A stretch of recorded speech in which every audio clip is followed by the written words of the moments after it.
디모데후서 3장 15절로 17절 말씀을 한번 같이 읽고 말씀을 들읍시다. 시작. 성경은 능히 너로 하여금 그리스도 예수 안에 있는 믿음으로 말미암아 구원에 이르는 지혜가 있게 하느니라. 모든 성경은 하나님의 감동으로 된 것으로 교훈과 책망과 바르게 함과 의로 교육하기에 유익하니 이는 하나님의 사람으로 온전하게 하며 모든 선한 일을 행할 능력을 갖추게 하려 함이라. 이 말씀에 보면 우리가 성경을 읽고 배움으로 얻게 되는 유익 세 가지를 크게 얘기합니다. 첫째, 어떤 유익이 있습니까? 어떤 유익이 우리에게 있습니까? 구원에 이르는 지혜를 갖게 된다. 어떻게 구원에 이르는가?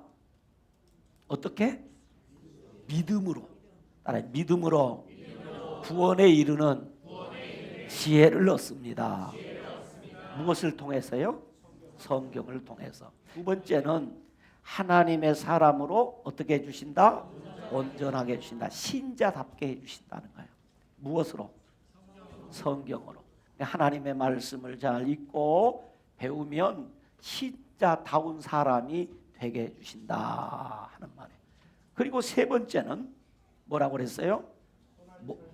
모든 선한 일을 행할 능력을 갖추게 해주신다. 능력 있는 사람. 어떤 능력? 선한 일을 행할 수 있는 능력 있는 사람이 되도록 해주신다. 그러므로 바울 사도는 그의 믿음의 아들인 디모데에게 이렇게 얘기했어요. 디모데전서 4장 13절에 읽는 것과 권하는 것과 가르치는 것에 뭐하라? 전념하라. 왜 디모데에게는 이런 얘기를 했냐면 디모데는 목회자이기 때문에 그렇습니다. 목회자는 뭐 해야 되느냐 하는 거죠. 자신이 하나님의 말씀인 성경을 읽고 연구해서 성도들을 권하고 가르치는 일에 전념해야 된다는 것이죠. 왜? 성도들이 하나님의 말씀을 잘 배우면 성도들도 구원의 지혜를 갖게 되고 하나님의 사람으로 온전하게 되고 우리의 삶의 모든 영역에서 하나님이 기뻐하는 선한 일을 행할 수 있는 능력 있는 사람이 되기 때문입니다. 그래서 구약성경 신명기 6장 6절로 9절에 보면 이렇게 기록을 하고 있어요. 오늘 내가 내게 명하는 이 말씀을 너는 마음에 새기고 내 자녀에게 부지런히 가르치며 집에 앉았을 때에든지 길을 갈 때에든지 누워있을 때에든지 일어날 때에든지 이 말씀을 강론할 것이며 너는 또 그것을 내 손목에 매어 기호를 삼으며 내 미간에 붙여 표로 삼고 내 집 문설주와 밭간문에 기록할지니라 라고 했습니다. 그러므로 목회자는 저 같은 사람은 부지런히 성도들에게 성경을 읽도록 하고 가르쳐야 합니다. 아멘. 그래서 여러분이 억지로라도 성경을 읽도록 하기 위해서 매일매일 읽을 수 있도록 그렇게 하는 것이 우리 세겹줄 신앙운동입니다. 성경을 읽으십시오. 그리고 부지런히 가르쳐서 여러분이 이 성경을 알도록 합니다. 그러므로 성도들은 목회자의 지도를 받아서 성경을 읽고 성경을 배워야 합니다. 그러므로 저는 여러분들이 이 말씀 강단에 선포되는 말씀을 들음으로 다 그렇게 되기를 주님의 이름으로 축원합니다.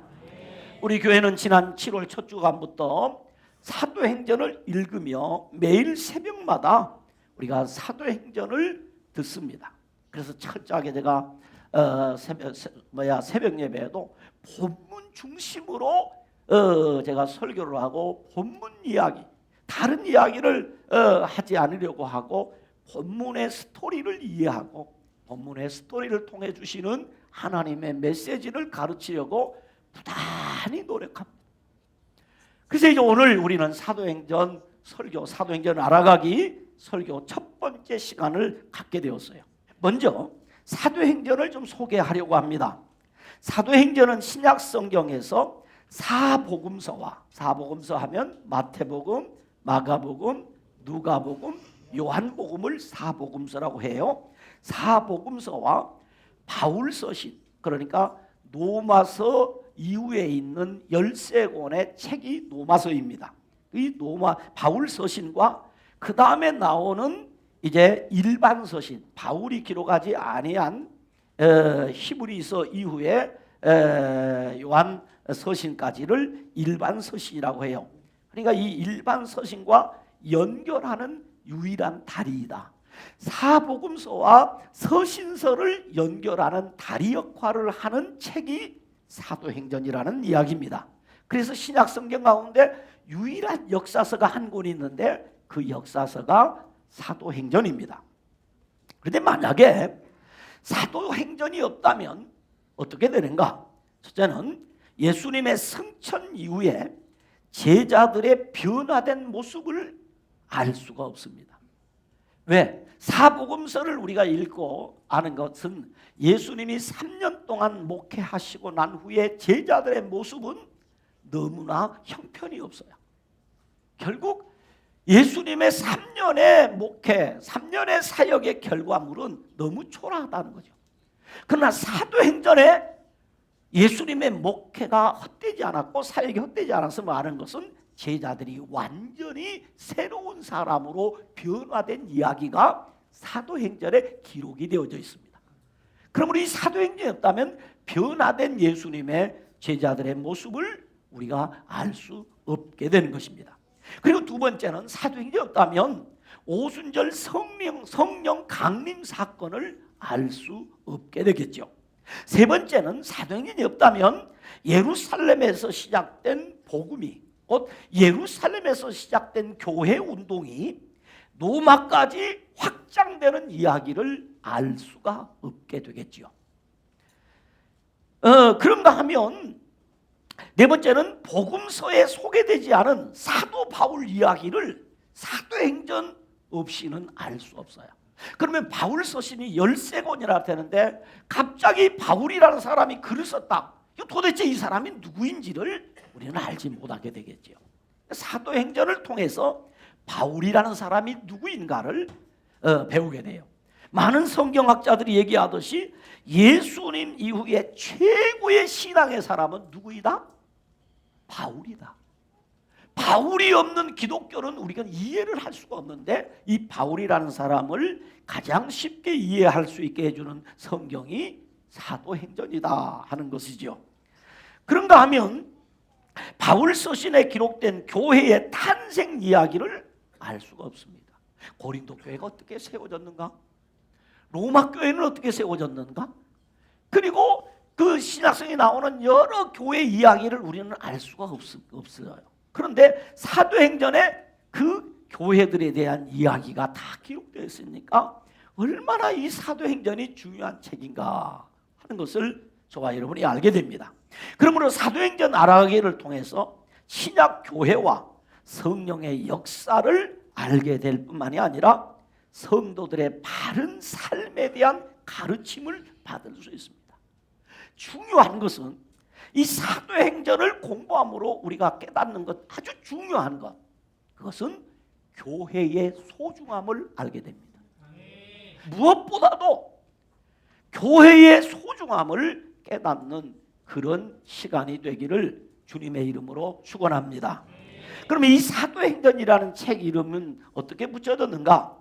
우리는 그냥 이 책을 기록할 때에 그냥 사도행전이라는 제목을 써놓고 이 이름이 붙여졌지 않았을까라는 생각을 하게 되는데 이 사도행전이라는 책 이름이 처음부터 그렇게 붙여진 것이 아닙니다. 사도행전은 원래 누가복음과 이 사도행전이 마치 전서와 후서처럼 입으로 이 기록이 되어 있어요. 그러니까 고린도전서, 고린도후서 하듯이 바로 누가전서, 누가후서 이런 것처럼 입으로 기록이 되어져 있었습니다. 그런데 이제 많은 성경학자들이 이 성경을 좀 더 쉽게 우리가 읽고 쉽게 이해할 수 있도록 위해서 책 제목들을 붙였어요. 이렇게 책 이름을 정하고 책을 정리하는 중에 이제 복음서를 정리한 거죠. 마태복음, 마가복음, 누가복음을 공간복음이라고 명칭을 붙이게 된 거예요. 그러면서 이 누가복음의 속에 있는 사도행전을 이건 공간복음에 들어갈 수가 없게 되는 거죠. 그래서 따로 떼냈어요. 누가가 기록한 두 번째 책을 따로 떼냈어요. 그래서 이제 그 이름을 붙이게 돼요. 근데 여러분이 아마 기억할 겁니다. 제가 자주자주 사도행전의 또 다른 이름을 제5복음서라 이렇게 부르는 것은 저 개인적으로 그렇게 부릅니다. 왜냐하니까 원래 이 사도행전이 복음서를 기록한 누가가 기록했고 누가가 기록한 두 번의 글이기 때문에 두 번째 글이기 때문에 저는 사도행전을 제5복음서라고 부르기도 합니다. 이처럼 사도행전이 누가복음에서 분리되면서 처음 이 학자들이 붙인 이름이 모든 사도들의 행전이라고 부르다가 2세기 후반부터 이제 사도의 행전이란 이름을 로 부르기 시작을 했어요.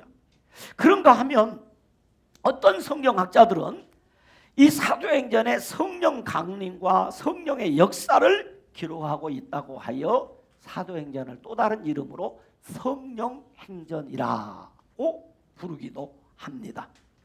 그런가 하면 또 어떤 학자들은 하나님 보좌 우편에 앉으신 예수님께서 성령님을 통하여 계속적으로 천상에서 통치하시는 사역을 기록하고 있다고 하여 승귀하신 예수님의 행전이라고 이 사도행전을 부르기도 합니다.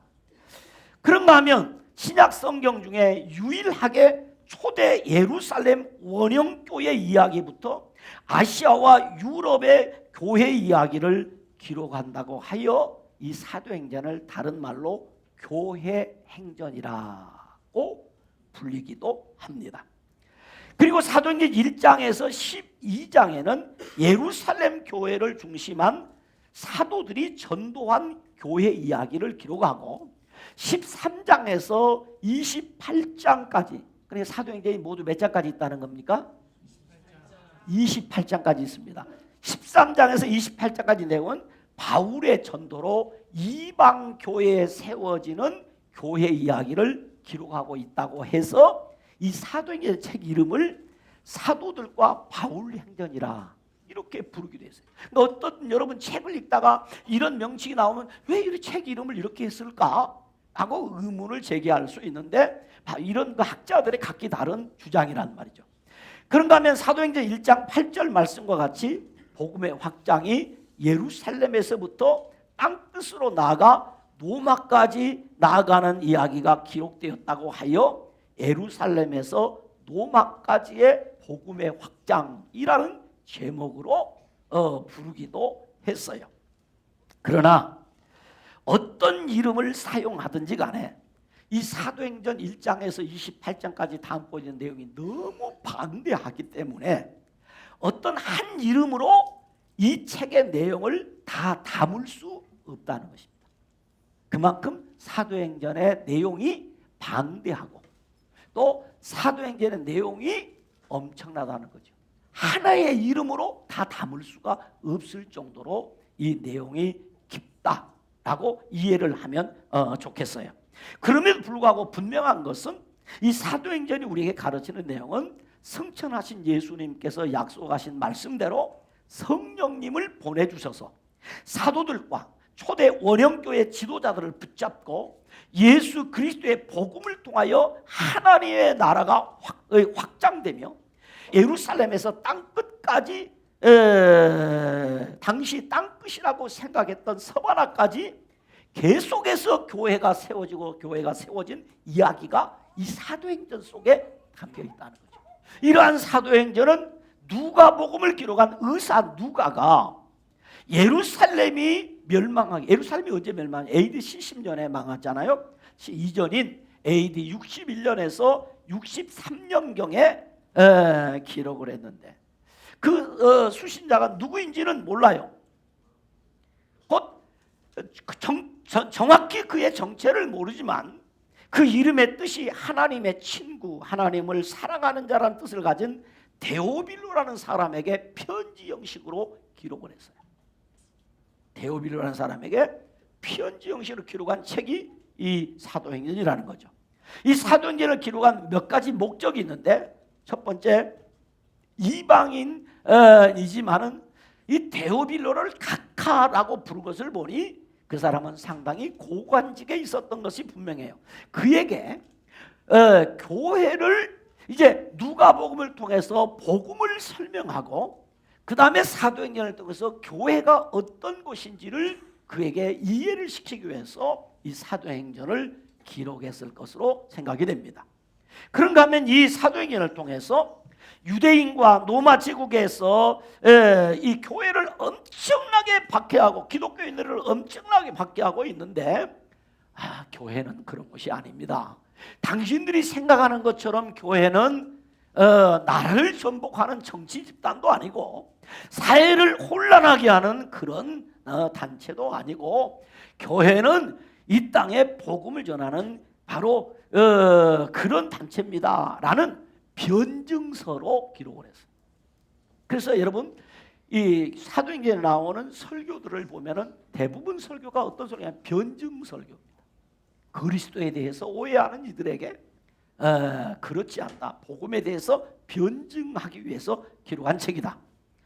그리고 이 사도행전을 통해서 분명하게 알게 하는 것은 유대인만이 아니라 이방인도, 모든 사람들 다 오직 예수 그리스도를 믿음으로만 구원을 얻을 수 있습니다.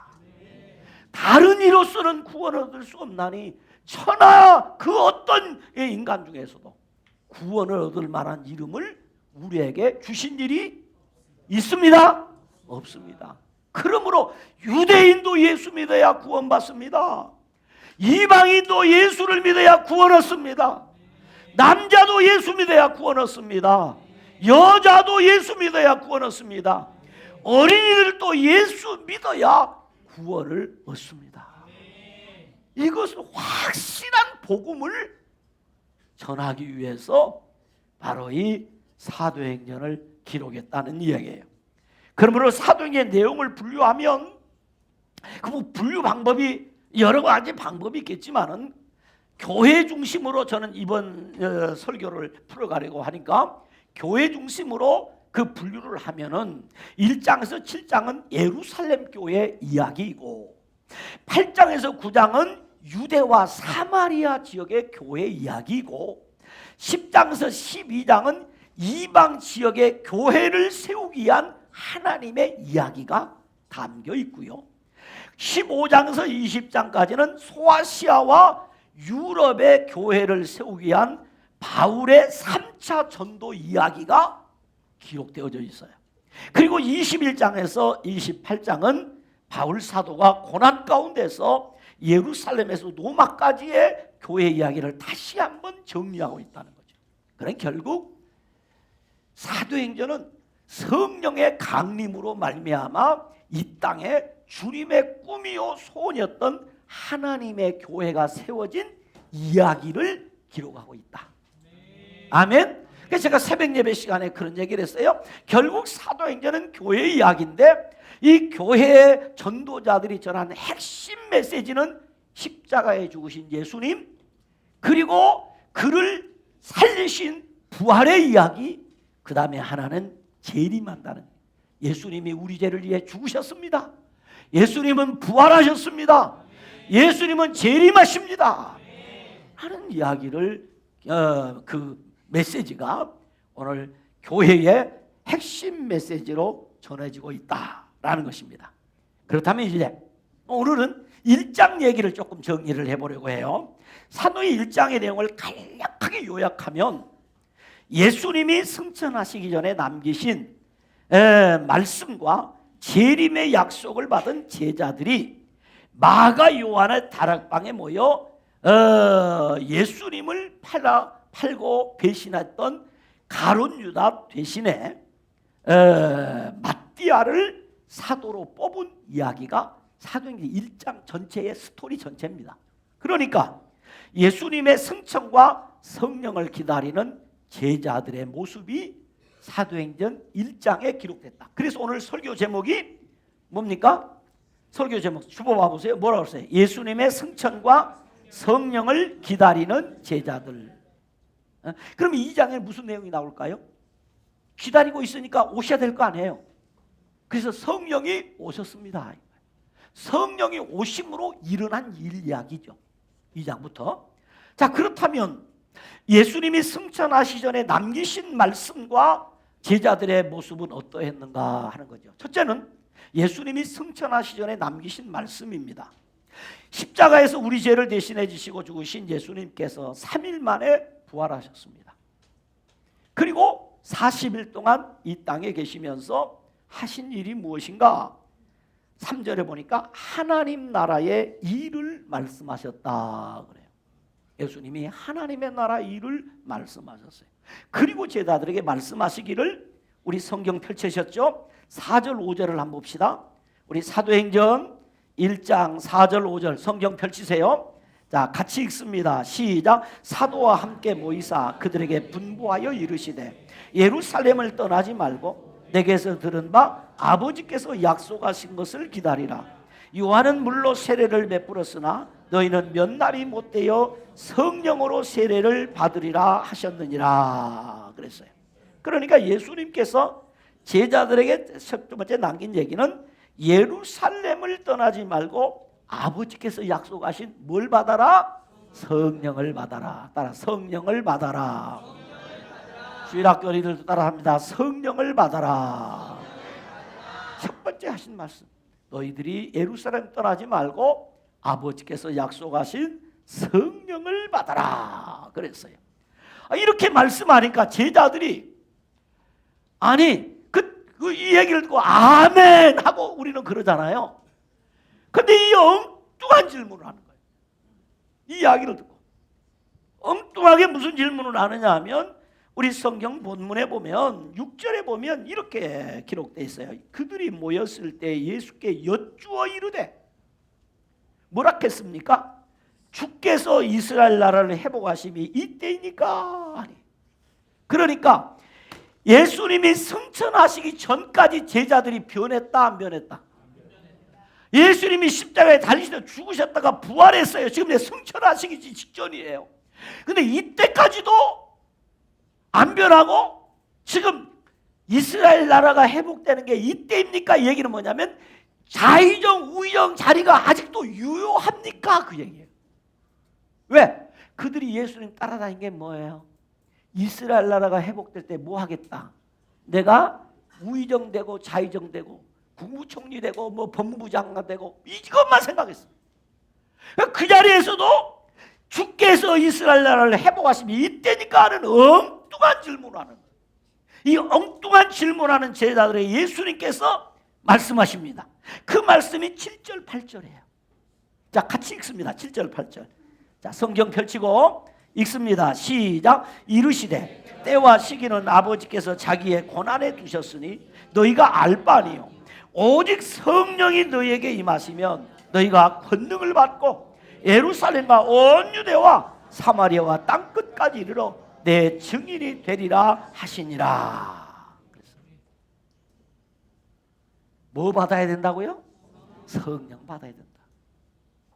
성령 받아야 이 인간들 변한다고 말이에요.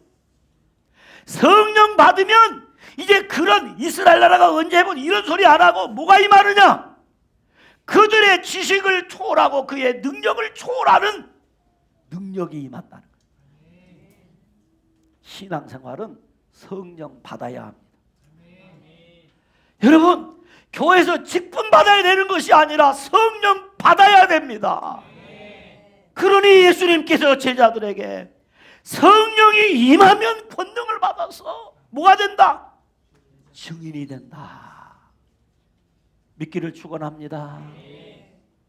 교회 다녀서는 구원 못 받아요. 성령 받아야 돼.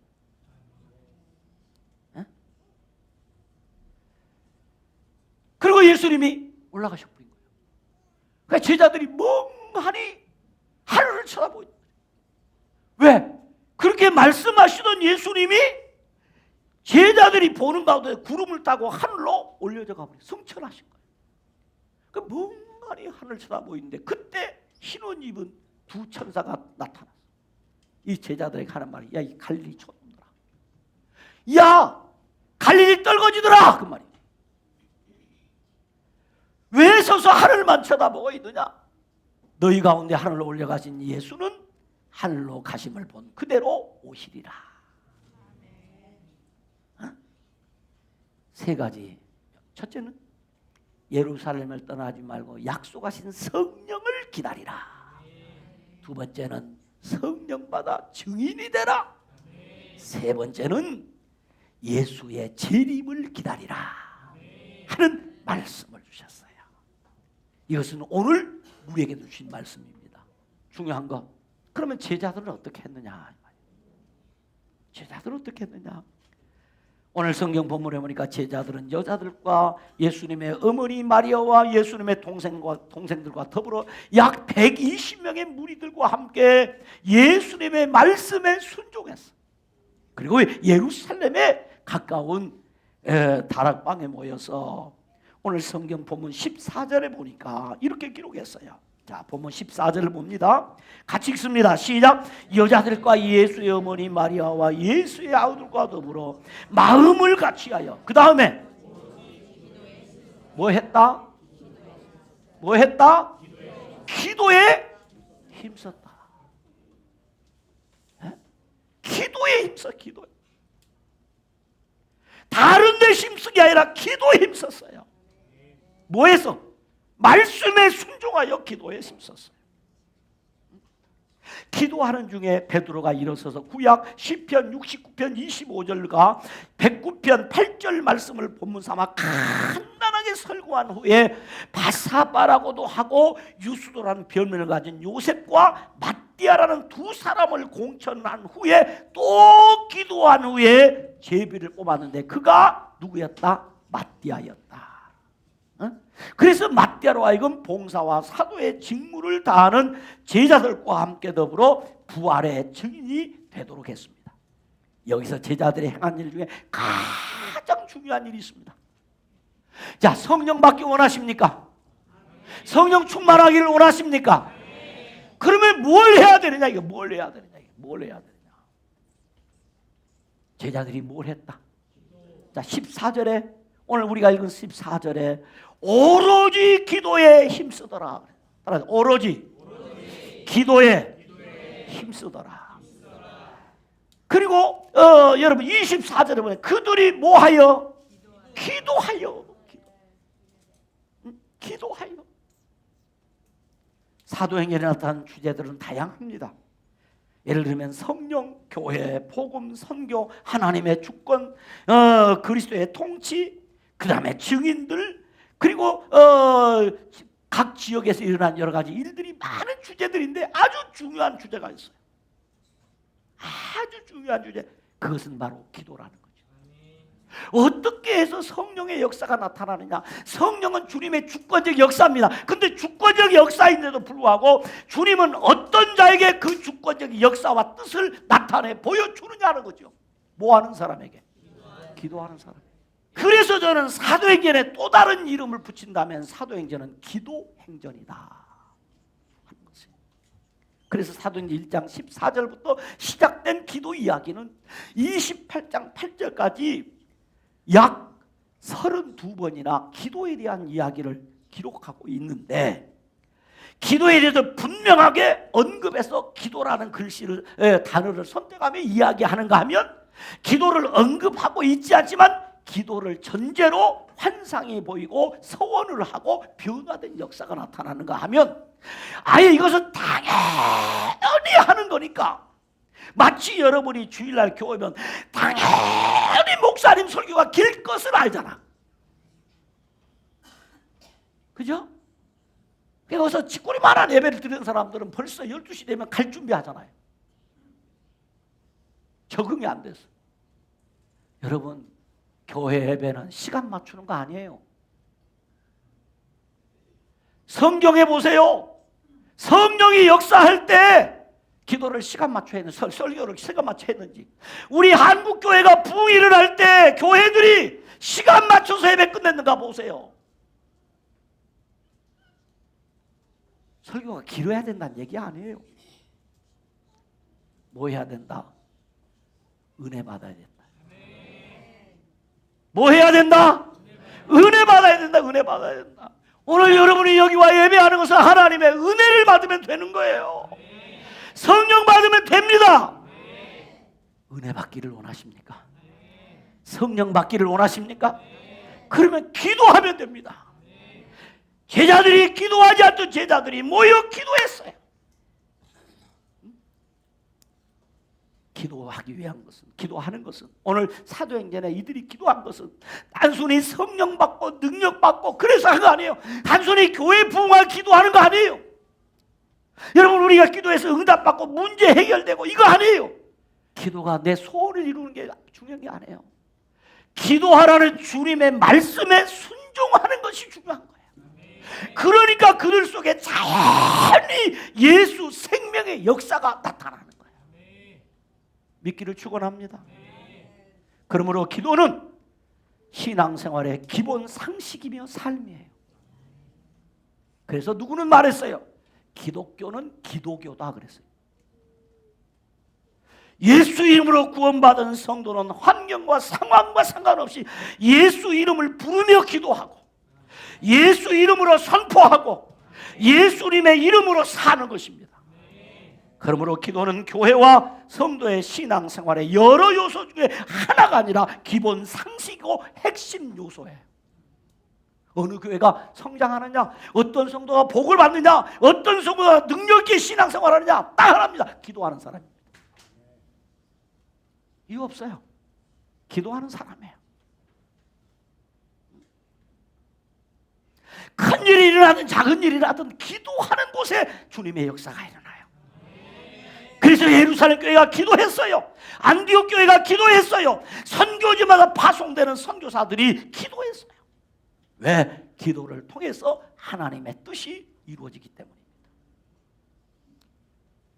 저는 그렇게 생각합니다. 내가 예수를 믿었다. 내가 목사가 됐다.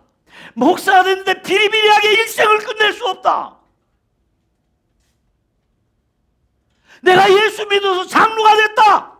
비리비리하게 내가 끝낼 수 없다. 내 인생을 끝낼 수 없다. 아깝다. 너무 아까워. 내 인생 속에도 하나님의 일하심이 나타나야 된다. 그러기 위해서는 기도. 뭐라고요? 그래요. 기도는 신앙생활의 기본 상식이고 삶이에요. 그래서 로버트 맥체이는 기도 생활에 당신 자신을 바치라 그랬어요. 이엠 바운즈는 말합니다. 성령은 괴에게 성령의 기름을 부어주지 아니하시고 기도하는 사람에게 성령의 기름을 부어주신다. 에드워드 페이스라는 사람은 교육에 필요한 것은 첫째도 기도, 둘째도 기도, 셋째도 기도다. 그러므로 기도하라, 기도하라, 기도하라라고 그랬어요. 이엠 바운즈로 말하면 기도하지 않으면 죽는다 그랬어요. 기도입니다. 사랑하는 성도 여러분, 그러므로 우리도, 저와 여러분도 좀 더 기도 생활에 집중하고 열심히 하는 그런 신앙생활이 되시기를 주님의 이름으로 축원합니다. 주님의 이름으로 축원합니다. 기도합니다. 하나님 아버지 감사합니다. 말씀을 들었사오니 말씀을 들은 제자들이 순종하여 모여 오로지 기도에 힘썼던 것처럼 우리도 이제 기도에 더 열심하고 집중하는 신앙생활을 할 수 있도록 도와주시옵소서. 예수님 이름으로 기도드리옵나이다. 아멘.